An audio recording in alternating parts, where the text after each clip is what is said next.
दर्शकों, स्वागत है आपका एक बार फिर से हमारे YouTube channel God way of worship में। दर्शकों, भारतीय महिलाओं का सबसे महत्वपूर्ण त्योहार आखिर आ ही गया, जो कि आने वाले 1 नवंबर दिन बुधवार 2023 को मनाया जाएगा। इस त्योहार की खास बात यह है कि इस दिन सभी विवाहित महिलाएं देवियों की तरह सजी हुई नजर आती हैं। लोकवेद के आधार से इस त्योहार की मान्यता यह है कि इस दिन विवाहित महिलाएं अपनी पति की लंबी उम्र के लिए व्रत करती हैं और कुछ कन्याएं अपने लिए सुयोग्य वर की कामना के लिए व्रत रखती हैं। जी हाँ दर्शकों, बिल्कुल सही पहचाना आपने। हम बात कर रहे हैं करवा चौथ के व्रत की। भारतीय महिलाओं के लिए करवा चौथ का व्रत सबसे महत्वपूर्ण होता है।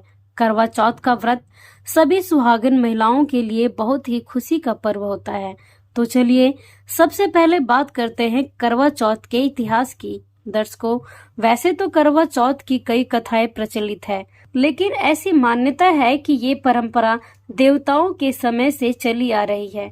कहा जाता है कि देवताओं और दानवों के युद्ध के दौरान देवताओं की विजयी के लिए ब्रह्मा जी ने देवों की पत्नियों को व्रत रखने का सुझाव दिया था, जिसे स्वीकार करते हुए सभी देवताओं की पत्नियों ने अपने पतियों के लिए निराहार व निर्जल व्रत किया और नतीजा ये रहा कि युद्ध में सभी देवता विजयी हुए और जिसके बाद सभी देवताओं की पत्नियों ने अपना व्रत खोला। उस दिन कार्तिक मास के कृष्ण पक्ष की चतुर्थी थी और आकाश में चंद्रमा निकल आया था।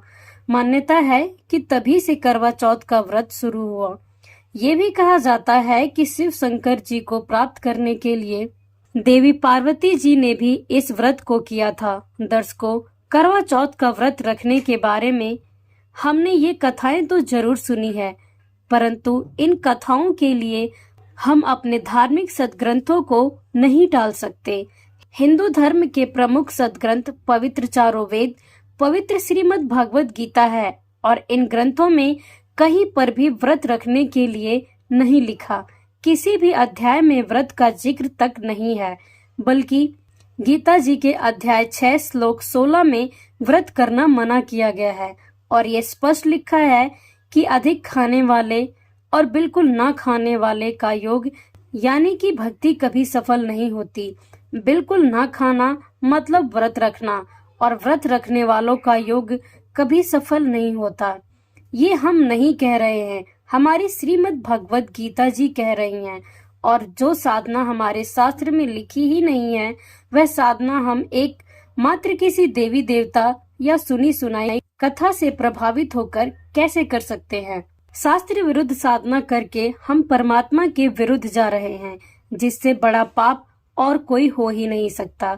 दर्शकों, संतों ने अपनी वाणी में करवा चौथ का व्रत रखने वालों के लिए यहाँ तक बताया है कि पढ़े जो करवा चौथ कहानी, तास गधेरी निश्चय जाने, करे एकादशी संजम सोई, करवा चौथ गधेरी होई। अर्थात करवा चौथ का व्रत रखने वाली गधी बनेगी और इसलिए व्रत रखने से कोई लाभ हो ही नहीं सकता, केवल हानि ही होती है।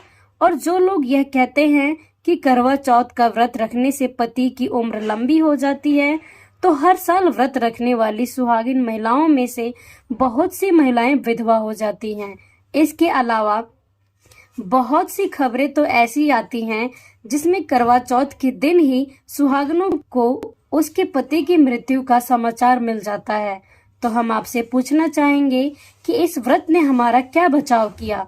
आखिर क्यों नहीं बचाया उन पतियों को जिनकी पत्नियां दिलो जान से हर साल करवा चौथ का व्रत रखी आई हैं, परंतु फिर भी विधवा हो गई? इसका जवाब है किसी के पास नहीं है और हो ही नहीं सकता, क्योंकि इस साधना का आधार केवल दंत कथाएं हैं, पवित्र शास्त्र नहीं।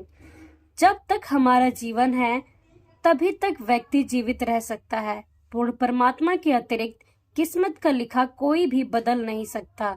जो गलत साधनाएं हम कर रहे हैं उससे हम परमात्मा से कोसों दूर होते जा रहे हैं और जिस कारण हम उनकी शरण से वंचित हैं और लाभ नहीं ले पा रहे हैं। हम सब का रक्षक केवल और केवल पूर्ण परमात्मा है, जो न केवल हमारी रक्षा करेगा बल्कि हमें पूर्ण मोक्ष भी देगा। वो परमात्मा कौन है, कैसा है, कहाँ रहता है, ये जानने के लिए आपको जगत गुरु तत्वदर्शी संत रामपाल जी महाराज जी के सत्संग सुनने होंगे, जो प्रमाण सहित ये सिद्ध करते हुए बताते हैं कि पूर्ण परमात्मा कौन है, कैसा है, कहाँ रहता है और किसने देखा है। दर्शकों, वेदों अनुसार वह पूर्ण परमात्मा अपने साधकों के जीवन की वृद्धि भी कर सकता है और इसलिए करवा चौथ जैसे निराधार साधनाओं को त्याग कर हमें संत रामपाल जी महाराज से नाम दीक्षा लेकर पूर्ण परमात्मा की साधना करनी चाहिए, जिससे हमें सर्व लाभ के साथ साथ मोक्ष भी मिलेगा। तो देर मत करो और जल्द से जल्द संत रामपाल जी महाराज की शरण में आओ और अपना कल्याण करवाओ। दर्शकों, और अधिक जानकारी के लिए संत रामपाल जी महाराज ऐप डाउनलोड कर सकते हैं। संत रामपाल जी महाराज का सत्संग साधना चैनल पर शाम 7:30 बजे से लेकर रात 8:30 बजे तक प्रसारित किया जाता है। संत रामपाल जी महाराज के विचार सुनने के लिए तथा उनके अनुयायियों का अनुभव सुनने के लिए आप साधना चैनल को रोजाना देख सकते हैं। दर्शकों, संत रामपाल जी महाराज द्वारा लिखित पुस्तक ज्ञान गंगा जीने की राह या गीता तेरा ज्ञान अमृत निःशुल्क प्राप्त करने के लिए आप हमें अपना पूरा पता, एरिया, पिन कोड और फ़ोन नंबर सहित कमेंट बॉक्स में भेज सकते हैं। दर्शकों, संत रामपाल जी महाराज के ज्ञान का डंका आज पूरे विश्व में बज रहा है। संत रामपाल जी महाराज के ज्ञान की जानकारी के लिए आप उनके ऑफिशियल वेबसाइट www.jagatgururampalji.org पर विजिट कर सकते हैं। संत रामपाल जी महाराज से नाम दीक्षा प्राप्त करने के लिए आप हमारे कमेंट बॉक्स में दिए गए लिंक पर क्लिक करके अपना फॉर्म भर सकते हैं।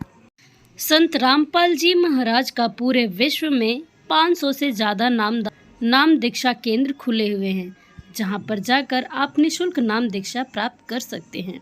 अपने नज़दीकी नामदान केंद्र की जानकारी के लिए डिस्क्रिप्शन बॉक्स में दिए गए नंबरों पर कॉल करके पूछ सकते हैं। इस वीडियो के देखने के बाद धार्मिकता से जुड़ी किसी भी प्रश्न का उत्तर जानने के लिए आप हमें कमेंट बॉक्स में कमेंट कर सकते हैं। दर्शकों, यदि आपको हमारा वीडियो पसंद आए तो इसे लाइक करें और अपने दोस्तों के साथ शेयर करना ना भूलें। साथ ही यदि आप हमारे चैनल पर पहली बार आए हैं तो हमारे चैनल को सब्सक्राइब करना ना भूलें। धन्यवाद।